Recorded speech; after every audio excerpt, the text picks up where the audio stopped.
Hello guys, good evening. Welcome to my channel. So today I am here with the day 21 of Fssai daily quiz, which is as per the new exam pattern.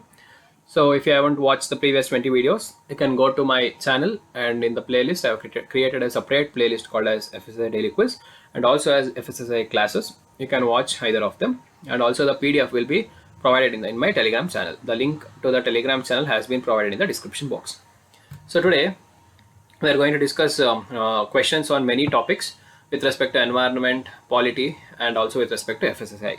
So before proceeding, it's my request to subscribe to my channel and like the videos, because I'm investing more amount of time for providing quality content to you all, not only for in terms of FSSAI, but these questions are also useful in other exams also. So you'll have a grip on over the topics, so that to attend the questions it will be easy for you. So from that, let us begin the class.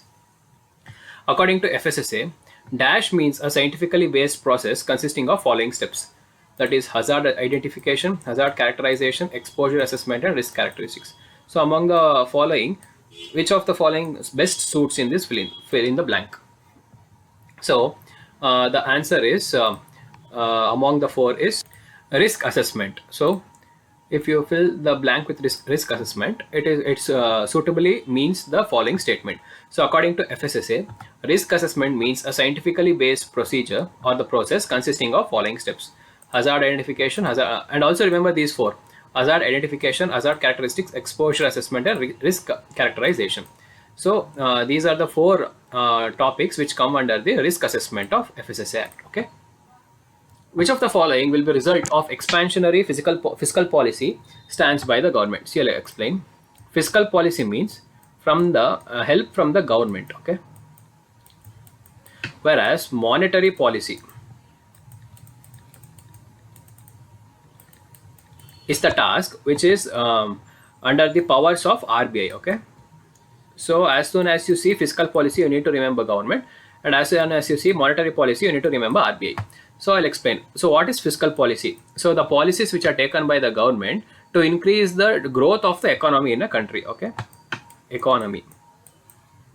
So what are the steps that are taken by the government to increase the economy? That is called as expansionary. Expansion means expansion, right? That is expanding the terms or the base of something. So expansionary fiscal policy means the action which helps in expanding the economy of a country. So what are the options? So the option is increased money supply, increased government spending, increased taxation. So with the basic clue that I have provided, you can guess increased money supply is one of the answer, and increased government spending is also answer.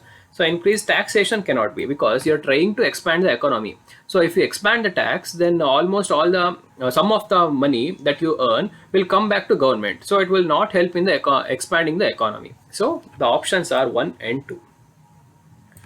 Okay, this is the meaning of expansionary fiscal policy. And if as I said, if you see monetary policy, then suddenly you need to remember that it is the task of RBI. So that's the basic thing that you need to remember. So there is also one more thing, opposite of expansionary fiscal policy. So that is known as counter-cyclic. Okay, so remember these two: counter. Which of the following is a limitation of mixed economy? So mixed economy, the meaning is both government plus private, both of them exist together, with both imports and exports. Okay, please remember this. So mainly mixed economy means there are both private and government players. So government, as usual, you know, state government and central government, also Panchayati Raj. Whereas private players like Reliance and Adani Group and various other private groups has a strong hold in India, because they are also driving the Indian economy into different terms. So which of the following is a limitation of mixed economy? So you need to see. So first thing is high taxes, income redistribution, less monopoly, government intervention. So the answer is high taxes. So due to the growth from both private and the government side, the government tried to put more taxes in the mixed economy so that it can gain more revenue and use them for welfare measures. Okay. So the answer is high taxes. A person lost his job due to economic recession. He agreed to do say some job on a low wage. This is known as which of the following unemployment. So economic recession means slowdown in growth. Slowdown in growth.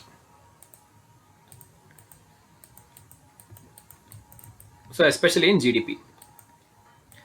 So this is called as economic recession. So due to that, he lost his job and he agreed to do some job. So which of the following is this? So in my previous class, I had explained you about this job. So the answer is disguised unemployment. So as I said, if you take the example of agriculture, there is a plot where 5 members are required. So sorry, 5 members are present, but the requirement is only 3. 5 members are present and 3 are required. So extra is 2. But this person cannot find job anywhere due to some external factor. So he agrees to work here with low wages. So this is called as disguised unemployment. So what is seasonal unemployment? This is also an example of farming. So in some season, you will have the task of doing some of the one or the other work on the farm field. But in the other season, you will not have. For example, if you grow crops like sugarcane or banana, so these requires more amount of time because sugar can at least need 1 year, whereas banana at least 2 to 3 years for their growth. So if you plant once in your land, then after that you will not be having any job, right? So that is known as seasonal unemployment. So in some of the season you will have employment, whereas in some of the season you will not have employment. So that is the basic difference between the seasonal and the disguised unemployment. Now the next one is cyclic unemployment. So what is cyclic unemployment? So when the economy of a country rises, then there will be more job production. So at that time, everyone will get job. But when the economy goes down, then the job will also go down. So this is a cyclic process will continue. So this is called as cyclic unemployment. And voluntary unemployment is like the students. So even though you get a job in a private sector, you leave it and you go for preparation for government exams, right? So that is known as voluntarily or giving up. That is called as voluntary unemployment. What is the aim of Pradhan Mantri Kisan Samman Nidhi Yojana? Minimum income to farmers, payment to farmers, irrigation, free electricity to farmers. So if you have studied the newspaper or current affairs regularly, then you would know it is some kind of payment to farmers. So you can eliminate these two. But the other two options, minimum income to farmers, payment to farmers. So which of the following can be correct? So there can't be any minimum income, right? So there can be any threshold with respect to minimum or maximum. So it is a payment of to farmers. So 6,000 per year to every farmer, eligible farmer, the government pays 6,000 per year. So this is the basic crux of the scheme. Okay. Red Data book is published by which of the following? So Red Data book is nothing but the book which consists of species which are critically endangered, or any type of categorization done by an organization called as IUCN.